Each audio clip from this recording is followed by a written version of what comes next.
Yo soy Valentina Ibar, soy veterinaria acreditada en medicina felina por ABEPA y bueno, pues participo también en algunos módulos de la formación de Improve y fue el primer curso que realicé de especialidad en medicina felina, eh, puesto que es una especialidad transversal, que, bueno, de la que no hay una diplomatura europea ni americana.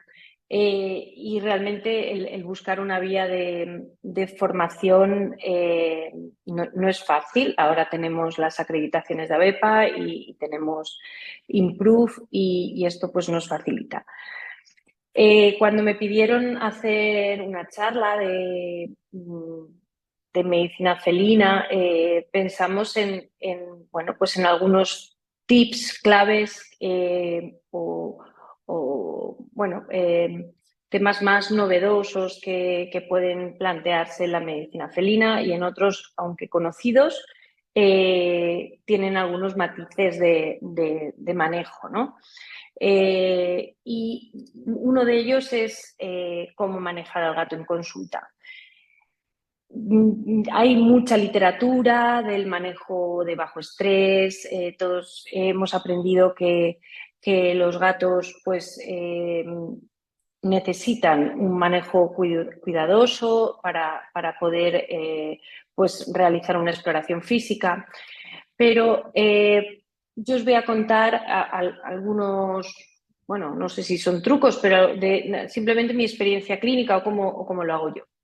Yo no dejo o prefiero que el gato no salga del transportín hasta que no vaya a ser explorado, porque para el gato el transportín es el sitio más seguro que tiene cuando llega a la clínica.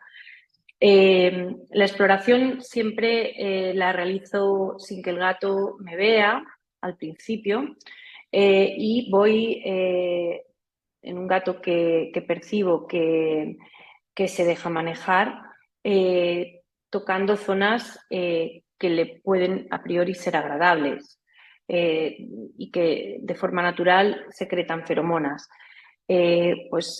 Detrás de las orejas, es un sitio donde puedo valorar si les es agradable o no, pero debemos ir de sitios pequeños, abarcando poco espacio, no poner las manos encima de todo el gato porque esto puede ser invasivo. Permitir, hay gatos que les gusta tener un escondite, tener una mantita o incluso se esconden debajo de nuestro brazo o del brazo del cuidador, permitir ese escondite y que tengan cierto grado de control los gatos, que elijan ellos la posición, estamos hablando de gatos que son enfermos o gatitos mayores, porque pueden tener enfermedad degenerativa articular, puede dolerles el abdomen y que elijan ellos la postura y en esa postura mantenerlos. No recomiendo que nos acerquemos desde la cara del gato a explorar, puede ser invasivo para ellos y podemos tener una respuesta de susto. Si vamos a explorar, pues porque tenemos que explorar la cara, intentar agacharnos un poco, que sea a la misma altura. Y si me tengo que acercar, pues de lado o por detrás.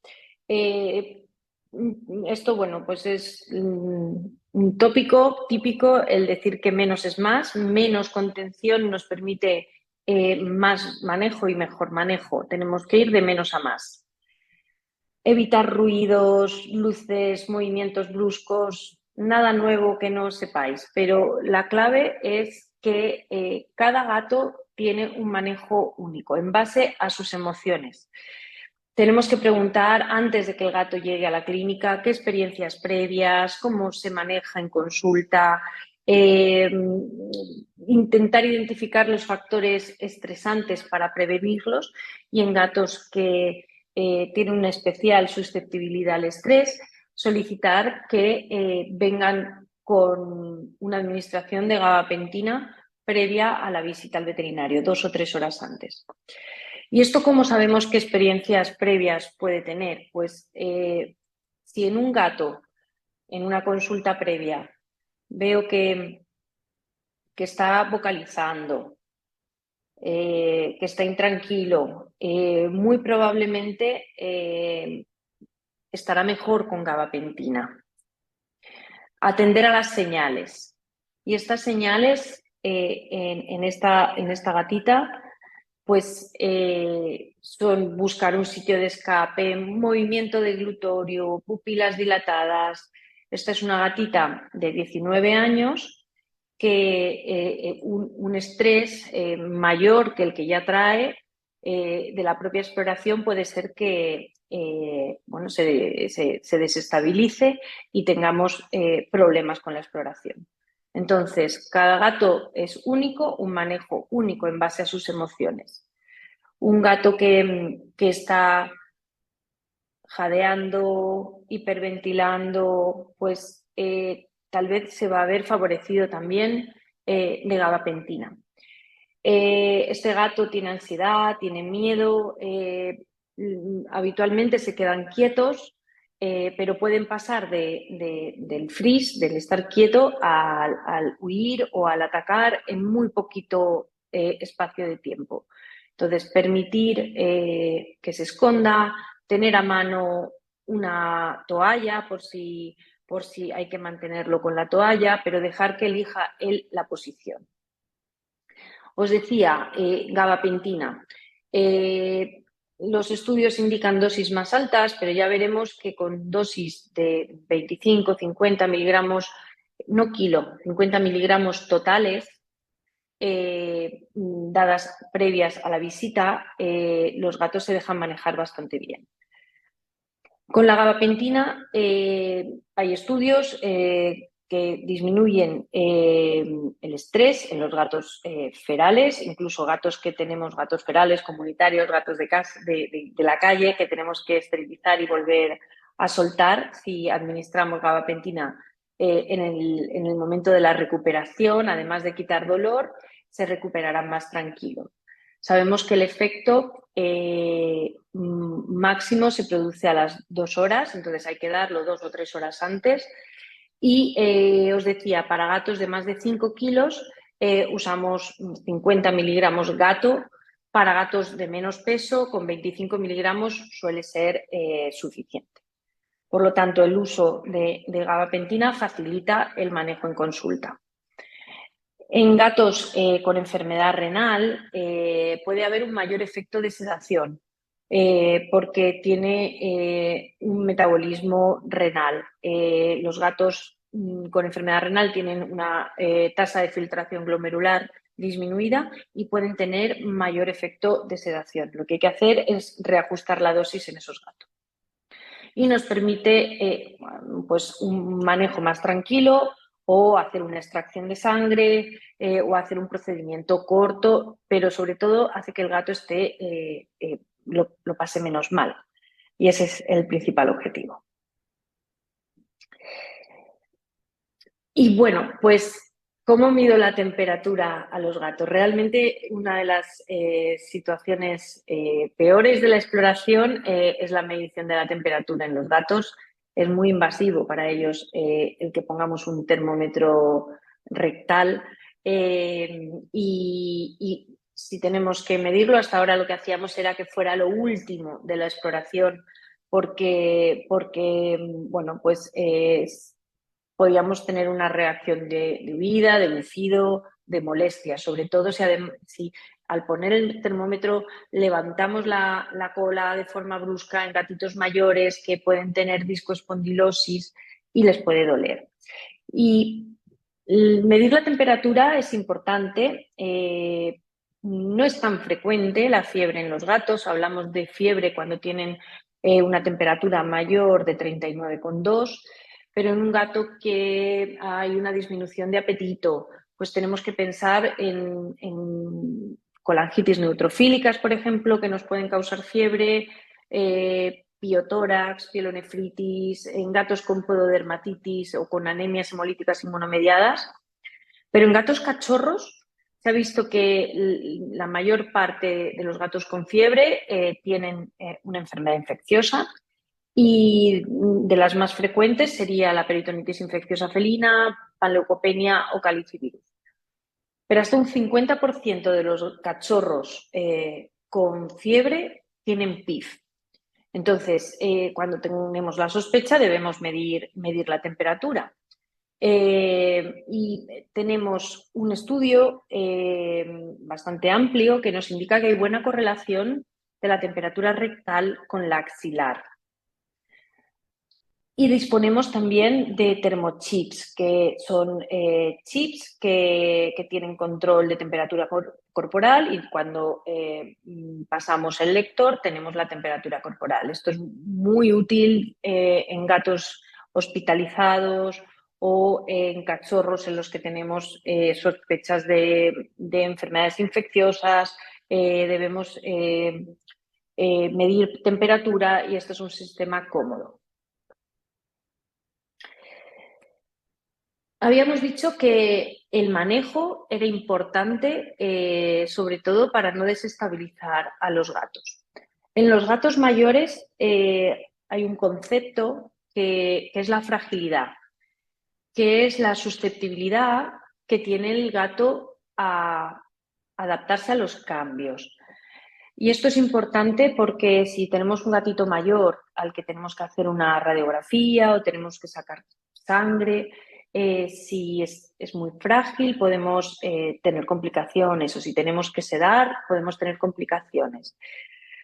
Y para valorar la fragilidad debemos observar antes de tocar al gato, ver si está alerta al medio, si presenta disnea, el estado mental, la condición corporal y valorar que la sarcopenia está asociada a un mayor grado de fragilidad. Y esto os decía que lo primero es observar antes de tocar. Este es un gato con una disnea clara, dilatación de pupilas, obnubilación. Debemos planificar los siguientes pasos para intentar preservar la salud del gato lo más posible. Valorar si el gato está estable, si hay patologías previas, si tiene vómitos, si ha habido pérdida de peso y valorar con el cuidador también si se deja manejar y si este manejo supone un riesgo para el gato. Tenemos que preparar las citas, ver los datos previos, los registros de peso, anamnesis y ver si podemos palpar, no palpar, si podemos explorar de forma tranquila. ¿Qué parámetros físicos nos sirven para valorar el índice de fragilidad? Pues la pérdida de peso, la debilidad muscular, la poca tolerancia al ejercicio, y esto nos lo puede indicar el cuidador, pues juega un poquito, pero después jadea, o la disminución de actividad. Hay otros parámetros de comportamiento que también nos ayudan a valorar la fragilidad, como son problemas médicos, problemas de comportamiento asociados a pises fuera de sitio, déficit cognitivo o que no se relacione con su medio.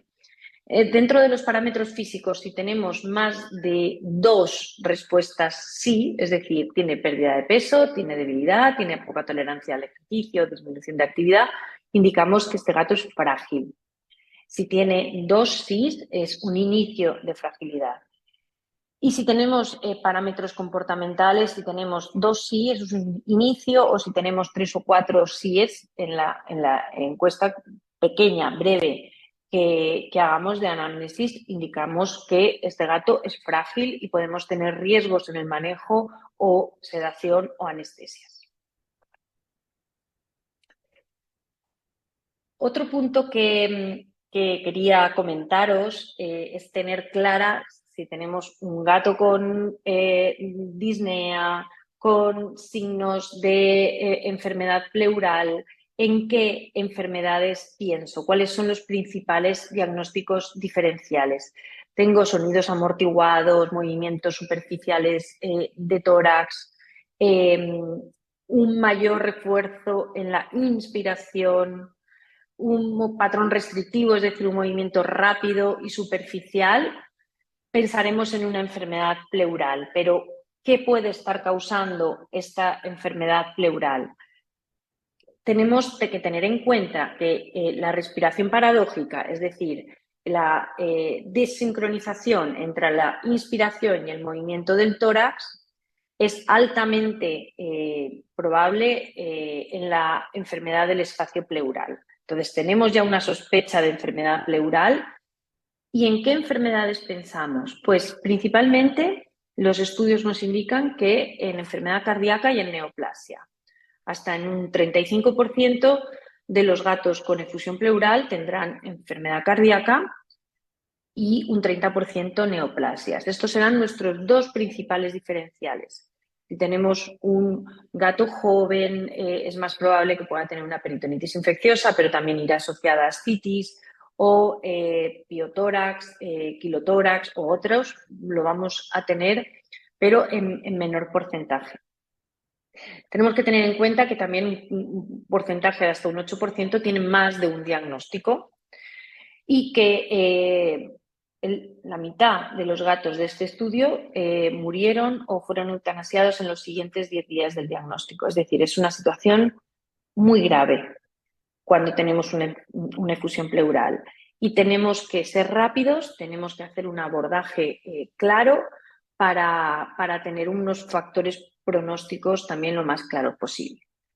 La edad va a ser un factor que nos ayude, pues si tenemos un gato joven vamos a pensar más en traumatismo, sobre todo si sale fuera de casa o peritonitis infecciosa. En gatos de más de 9 años, aunque también tenemos cardiopatías en gatos más jóvenes, podemos pensar en una descompensación cardíaca o neoplasias son más frecuentes en gatos mayores si son leucemia negativo. Los linfomas van a ser más frecuentes en gatos más jóvenes y los carcinomas en gatos más mayores. Entonces, con todo ello, las principales patologías en las que voy a pensar: fallo cardíaco, neoplasia, PIF, piotórax, y pensaremos en el quilotórax, pero el quilotórax está asociado a fallo cardíaco congestivo, pero también puede estar asociado a neoplasias y no es un indicador de enfermedad en sí solo, sino que es una característica del líquido pleural. Si no encontramos una causa, lo denominaremos quilotórax idiopático. Pero las principales patologías: fallo cardíaco, neoplasia, PIF o piotórax. Otro punto que creo que es importante en el día a día de las clínicas de gato son las enteropatías crónicas. Las enteropatías crónicas, y la pregunta que me hacía era: ¿es siempre necesario una biopsia de grosor completo para diferenciar enteritis linfoplasmocitarias del linfoma de bajo grado? Pues veremos qué nos dice la evidencia. Decíamos que las enteropatías crónicas son frecuentes. Y en los próximos años seguramente se producirá una revolución en cuanto a el manejo, los diagnósticos, los tratamientos, porque los estudios sobre microbioma nos indican que hay una relación clara entre los procesos digestivos de los gatos.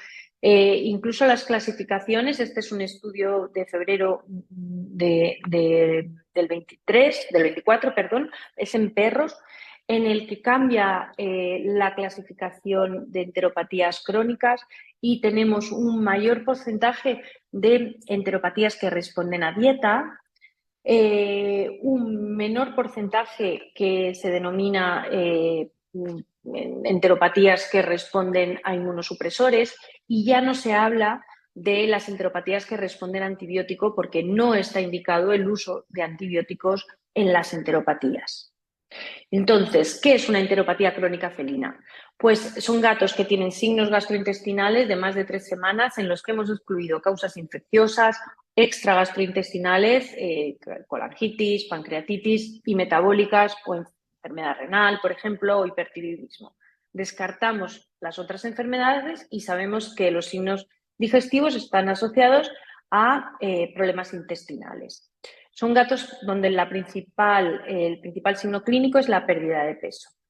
Y los principales diagnósticos diferenciales son enteropatías, enteritis linfoplasmocitarias y linfomas de bajo grado, que no son fáciles de diferenciar, pero que es importante aproximar el diagnóstico. Hemos cambiado también el manejo, no hacemos pruebas terapéuticas, porque si hacemos pruebas terapéuticas no vamos a estar tratando de forma adecuada los linfomas y probablemente estemos sobrediagnosticando enteropatías que responden a inmunosupresores. Necesitamos un diagnóstico y a partir del diagnóstico poner un tratamiento para tener un pronóstico también.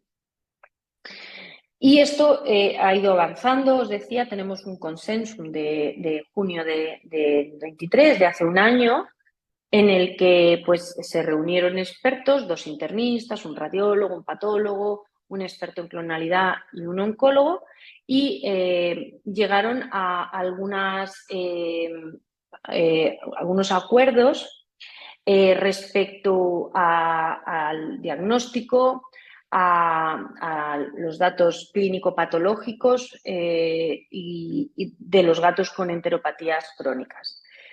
E indican que el diagnóstico es la clave del manejo y el diagnóstico veremos que con un grado de evidencia 2 y un grado de acuerdo de 5 de 6 indican que la histopatología es una prueba necesaria para diferenciar enfermedad inflamatoria intestinal del linfoma de bajo grado y que el sistema de recolección de muestra, es decir, endoscopia o laparotomía exploratoria, no determina el diagnóstico, sino que determina el diagnóstico la calidad de la muestra que se obtenga, no el grosor.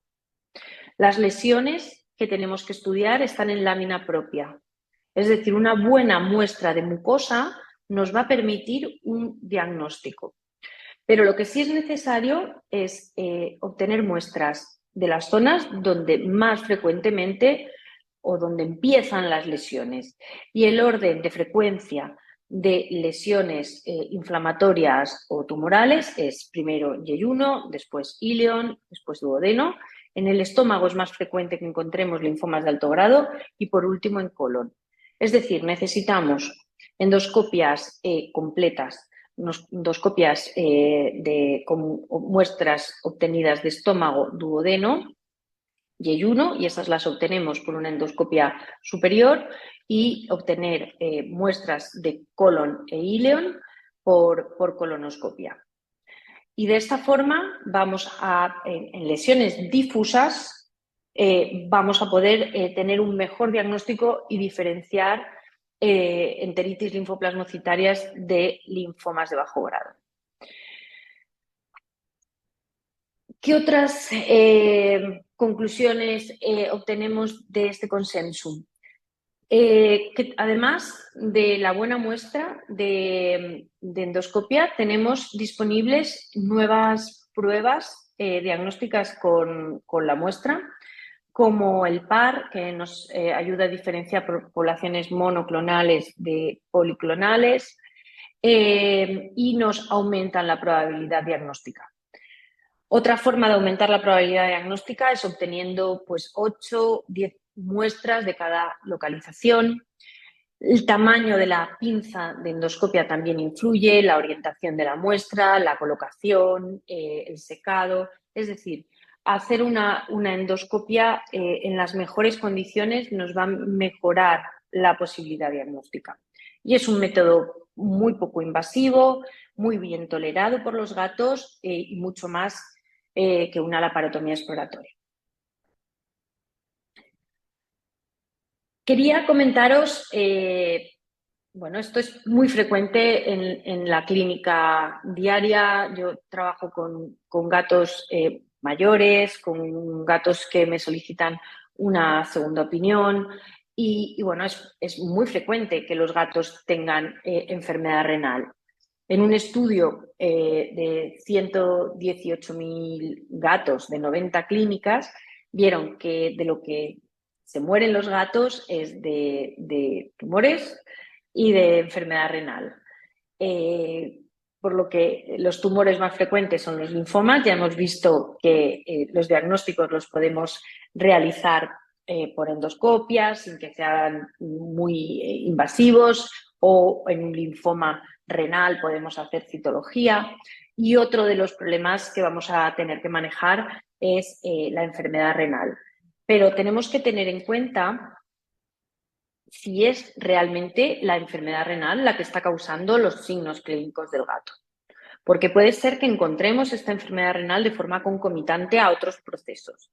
Y podemos tener una falsa sensación de seguridad si encontramos una creatinina un poco alta y el enfoque diagnóstico va hacia esa enfermedad renal y no es el principal problema del gato. Entonces, tenemos que buscar en gatos mayores tumores y manejos de enfermedad renal, además de otras enfermedades como hipertiroidismo. El diagnóstico de la enfermedad renal crónica lo haremos cuando tengamos creatininas en un aumento progresivo. Y esto, pues, ¿cómo saber si es un aumento progresivo? Pues la única forma es que hagamos controles periódicos y sepamos cuál es la creatinina normal de este gato y de acuerdo a eso ver cuánto ha subido. Un nivel elevado y persistente de SDMA, que ya veremos en la siguiente diapositiva que ha cambiado el valor de referencia, que ahora es 18, en esta diapositiva está puesto 14, pero es 18, pero sobre todo el que hay un nivel persistente y elevado. Esto es en un gato estable, en un gato que esté sin vómitos, que esté comiendo bien. Otro punto importante en el diagnóstico de enfermedad renal es que valoremos anomalías renales ecográficas o radiográficas, pérdida de diferenciación corticomedular, dilatación de pelvis, atrofia, cálculos, o sea, ver qué anomalías renales podemos encontrar. Proteinuria, pero tiene que ser proteinuria renal persistente mayor de 0,4, pero esto tiene que ir acompañado con una densidad de orina menor de 1035. Entonces, uno o más de creatinina alta y persistente, SDMA alta y persistente, alteraciones ecográficas o radiográficas, proteinuria más densidad menor de 1035.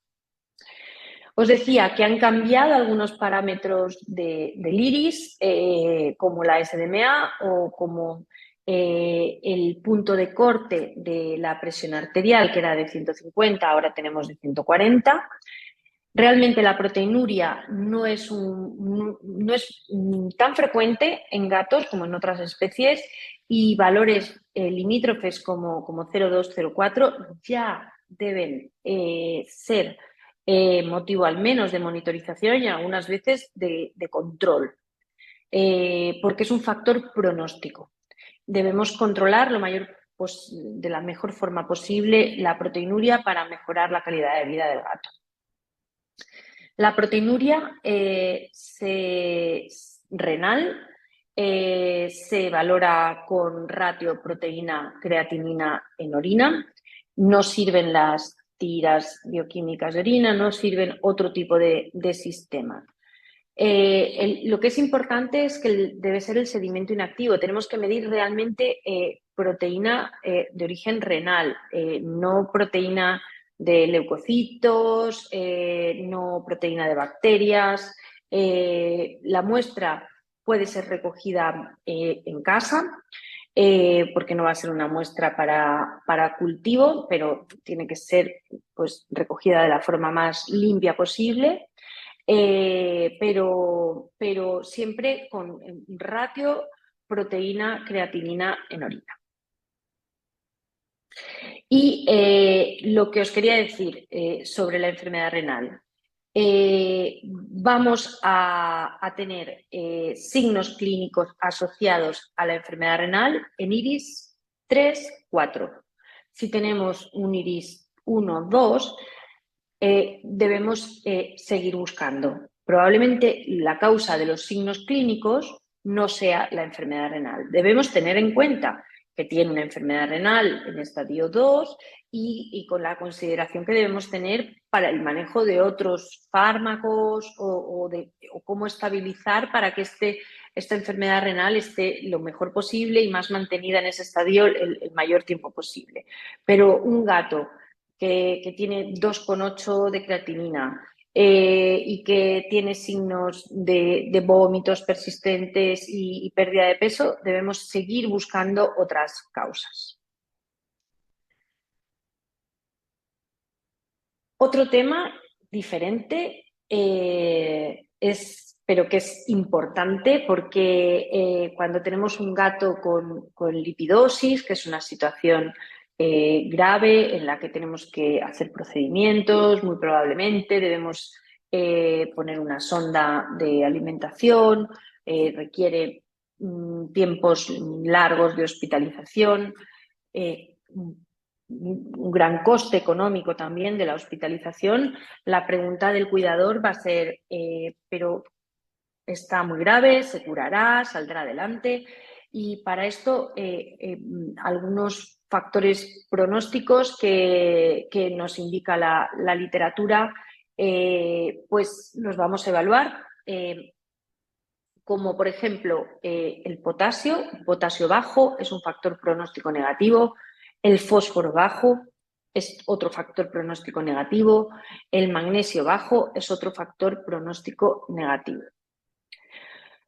Si tenemos parámetros alterados de potasio, fósforo, magnesio, pues indicaremos al cuidador que el índice de supervivencia es bajo, que tenemos que ser más rápido y tenemos que tener un cuidado más intensivo del manejo hospitalario.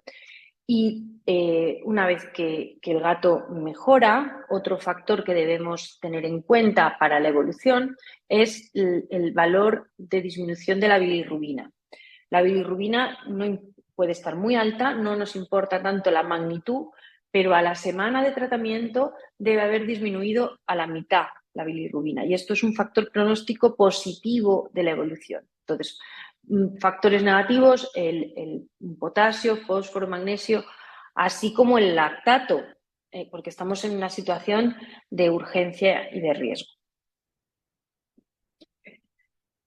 Quería comentaros también una revisión o una nueva visión también de los gatos con pica.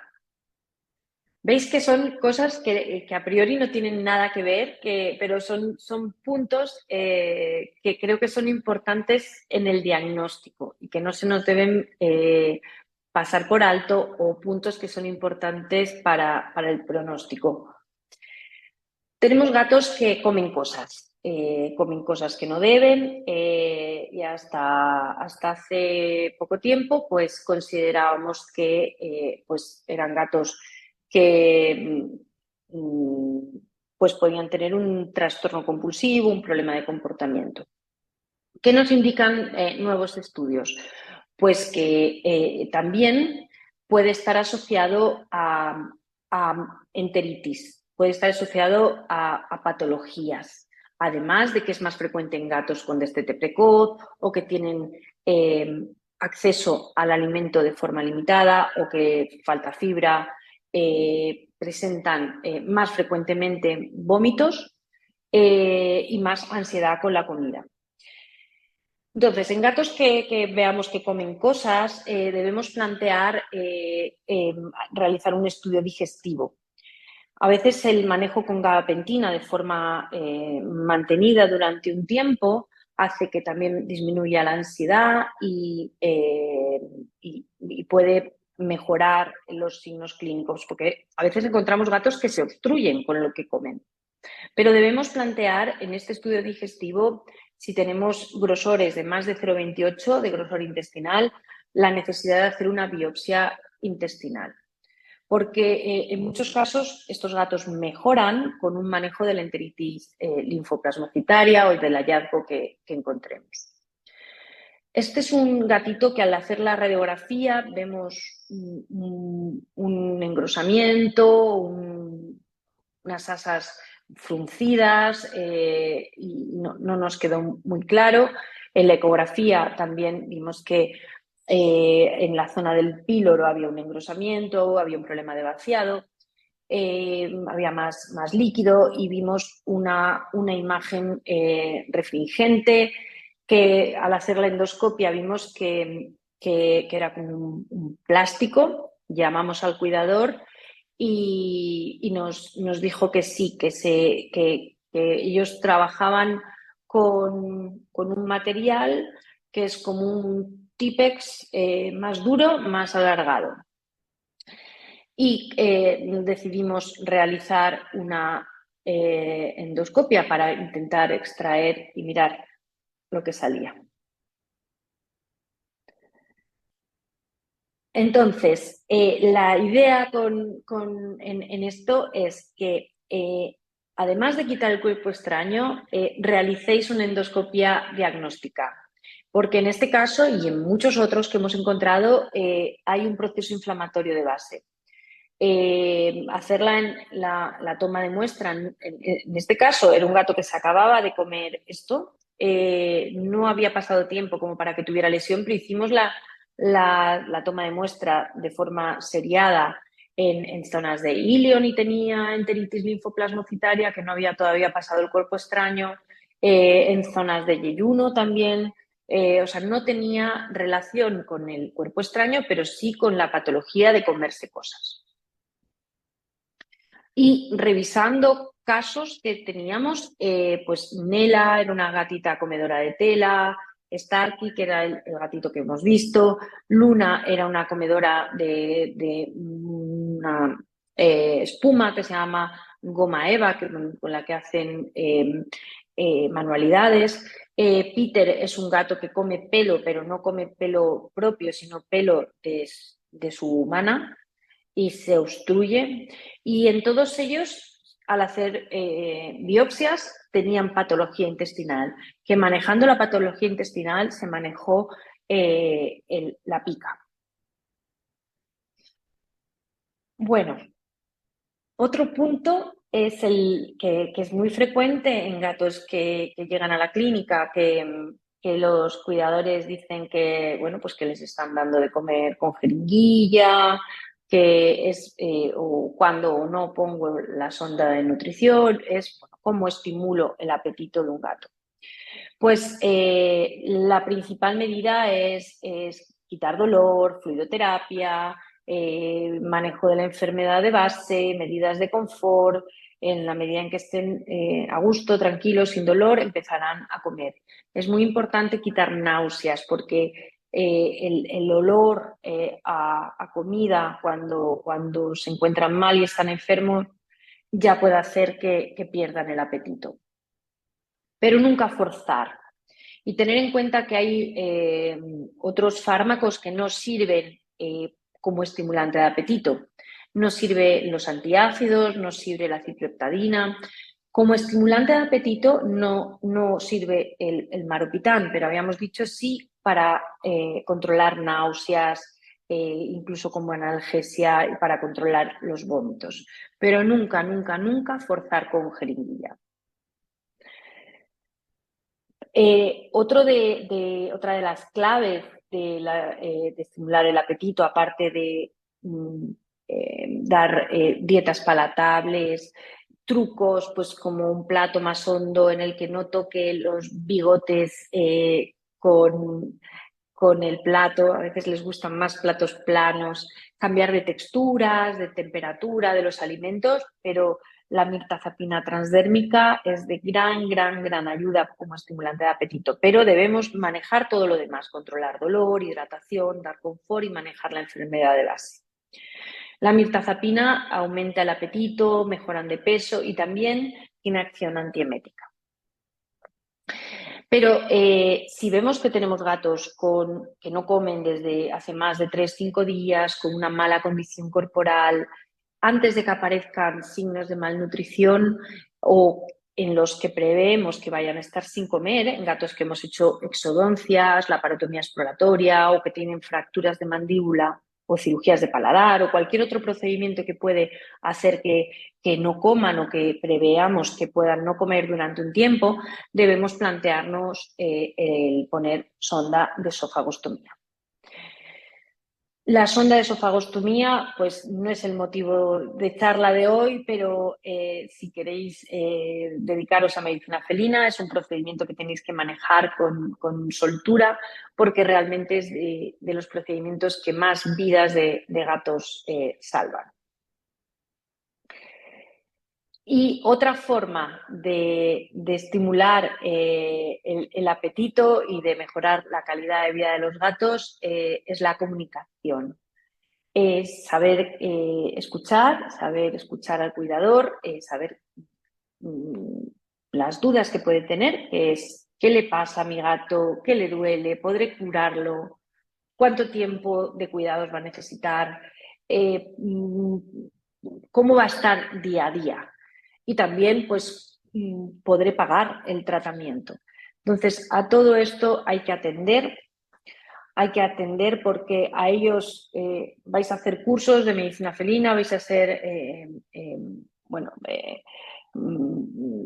grandes personas veterinarios formados en medicina felina, pero a ellos lo que les importa es saber cuánto te importa su gato, más que cuánto sabes tú. A nosotros nos importa pues qué enfermedad, qué diagnóstico, pues otras cosas, ¿verdad? Y se nos junta todo con las necesidades del cuidador, pero es importante saber qué tipo de paciente, qué tipo de cuidador tenemos para darle las indicaciones adecuadas y construir una relación terapéutica lo más firme posible. Esta creo que es la clave del diagnóstico, del manejo y de proporcionar calidad de vida a los gatos. Informar, explicar, consensuar, porque los cuidadores damos mucha información y realmente están tensos, están ansiosos y retienen poca información de la que se ha dicho en consulta. Para aumentar la adherencia es importante que ellos sientan que al gato se le ha explorado bien, que damos medicaciones que son fáciles de dar una sola vez al día y que las recomendaciones son claras. También es importante para los cuidadores la facilidad con la que puedan concertar una cita, tener un canal de comunicación abierto y sentirse acompañados. Informar dando esquemas, informar de los resultados, informar con recursos disponibles, si tiene dolor, si no tiene dolor, y hacer que ellos sean expertos en su gato, nosotros expertos en medicina felina, ellos en su gato, y así poder proporcionar la mejor calidad de vida a los gatos. Y calidad de vida para un gato es que no tenga dolor, que tenga apetito, que esté hidratado, que se lave, que se mueva, que se relacione con su medio y que tenga más días buenos que malos. Por eso, después de cada visita, enviamos recomendaciones por escrito, link con información y dejamos una vía de comunicación abierta para que estemos siempre a disposición. La monitorización es la clave del manejo de las enfermedades. Ellos, los cuidadores, deben llevar un registro del peso una vez al mes y que cualquier cambio de peso significativo debe ser motivo de consulta, así como el estado de ánimo, el apetito, cambios de comportamiento. Todo esto va a hacer que la relación terapéutica mejore. Sé que ha sido muy disperso, pero quería daros algunas claves de los últimos temas de comunicación, de enteritis crónica, y cómo relacionarlo todo esto con otras patologías más antiguas o más conocidas, como la enfermedad renal o la lipidosis. Así que, bueno, quedo a vuestra disposición para las preguntas que tengáis.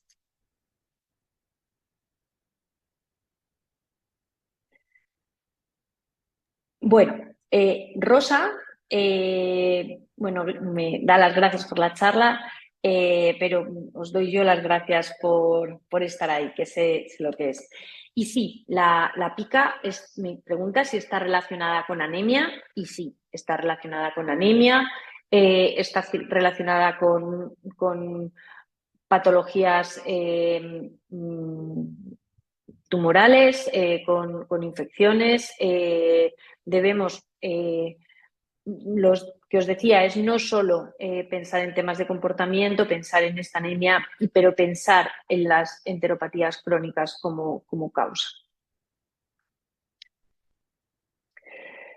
No sé si hay alguna otra Valentina, hay pregunta. más preguntas en el otro chat, en el Perfecto. normal. Aquí ya Venga, estoy, ya estoy, ya estoy. vale, genial. Eh, Me preguntan sobre los métodos de medición de presión arterial. Realmente medir la presión arterial en los gatos es muy importante y tener un buen sistema fiable y contrastado de medición de presión arterial.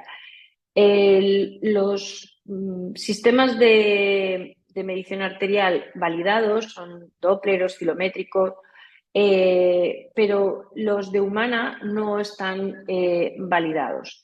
Eh, ¿Por qué es importante tener un valor fiable? Porque desde que disponemos de fármacos para gatos, para el manejo de la hipertensión, hemos encontrado muchas hipotensiones iatrogénicas. Es decir, gatos que no tienen hipertensión y que damos un fármaco y sacar a los gatos de la hipotensión o los efectos que tienen esta hipotensión sobre páncreas, sobre riñones, son muy graves, son muy severos. Por lo tanto, lo que hacemos es citar al gato para medir presión arterial en la clínica con métodos de medición validados. Enseñamos al cuidador a medir la presión arterial él, salimos de la consulta y enseñamos a que mida y los valores cuando está el cuidador sin nosotros en la consulta varían muchísimo respecto a cuando estamos nosotros en la consulta.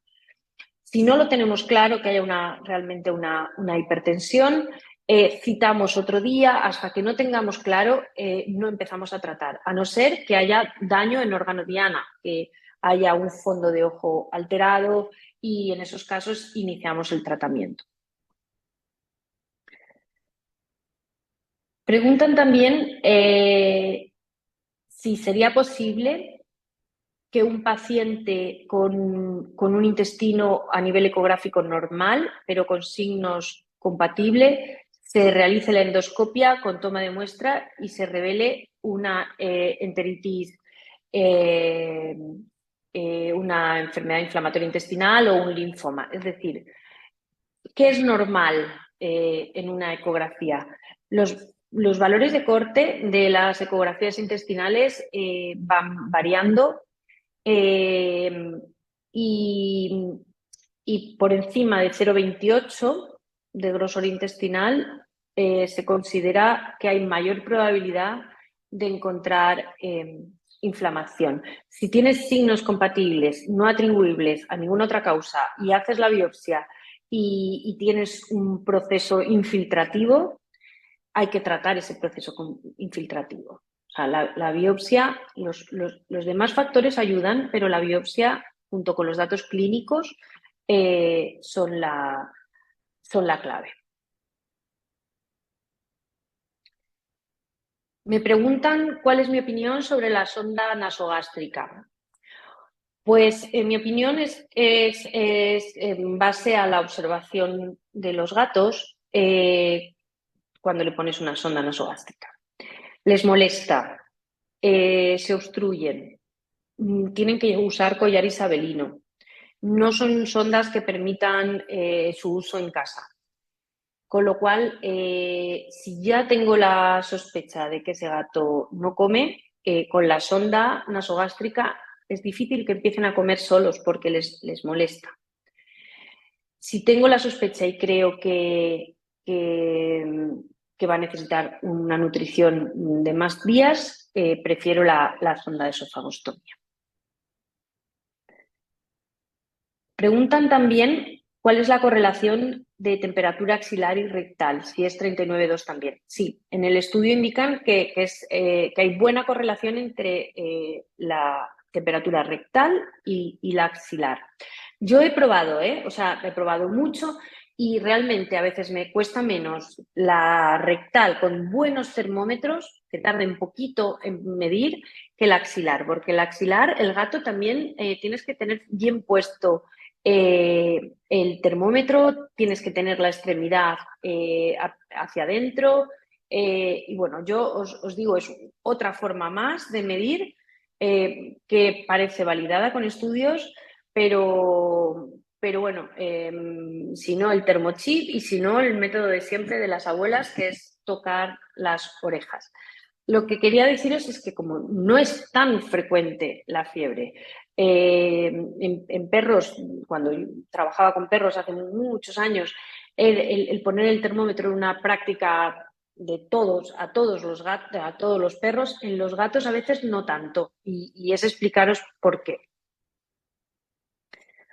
Uy, está Julia. Julia, ¿qué tal? Me dice que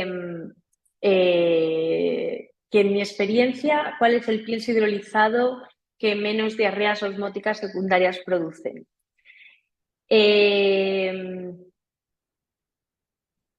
Y que también ha probado los termómetros en la oreja y que tienen que sumar 1 grado, pero que normalmente les molesta menos que la rectal que la oreja. Pues sí, es lo mismo, ¿no? que os decía. No conozco los estudios de correlación de oreja rectal. Yo os digo, el de axila, hay un estudio. Y respecto al pienso hidrolizado, pues es el que se coma realmente. Las diarreas osmóticas que se producen cuando se da un pienso hidrolizado no duran mucho, duran 1 o 2 días. Y bueno, pues simplemente hay que advertir al cuidador que se pueden producir, no se producen tampoco en todos los gatos. Pero lo que sí es importante ahora que hay un mercado tan amplio de dietas es indicar que tiene que ser un hidrolizado proteico y que la proteína hidrolizada es preferible que no sea una proteína con la que pensamos que pueda tener problema el gato. Si habitualmente hay que preguntar al cuidador qué percepción tiene, si cuando le da un determinado tipo de proteína vomita más, o si le da pescado vomita más, o si le da pollo. Ellos conocen a su gato. Entonces, si tiene, ¿a qué atribuye los signos clínicos? Y si creen que es el pollo, pues no demos un pienso con un hidrolizado de pollo, por ejemplo. Confirmarme si hay más preguntas. Me preguntan si va a estar grabada esta charla y bueno, pues será indicar que sí. Sí, iba a decir que ahora diremos, ahora lo diremos. Mira, ahora voy a dejar paso a mi compañera Cristina del departamento de ventas, así que ella podrá decirnos alguna cosita más. Perfecto. Y Y bueno, daros las gracias por todas las preguntas, que es un gusto saber que uno habla y que hay alguien al otro lado. bueno, mi nombre es Cristina, soy asesora de formación en Improve. De acuerdo, lo primero, como decías también Valentina, muchas gracias a todos por asistir y a ti Valentina por la sesión. Os voy a dejar ahora por el chat mi mail y mi número de WhatsApp por si tenéis alguna duda que queráis comentar conmigo cara a vuestra formación. Y también recordaros que la próxima semana os contactaremos para enviaros el certificado y sí, también la grabación de esta sesión para que la podáis volver a ver, ¿de acuerdo?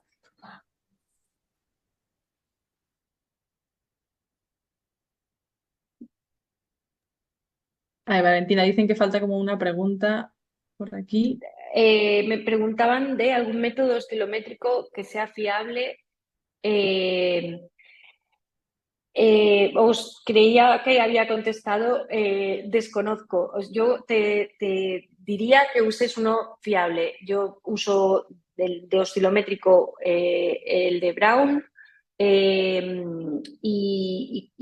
que es el Santec. No creo que se justifique. Es tan importante ese dato que tiene que ser con un método fiable.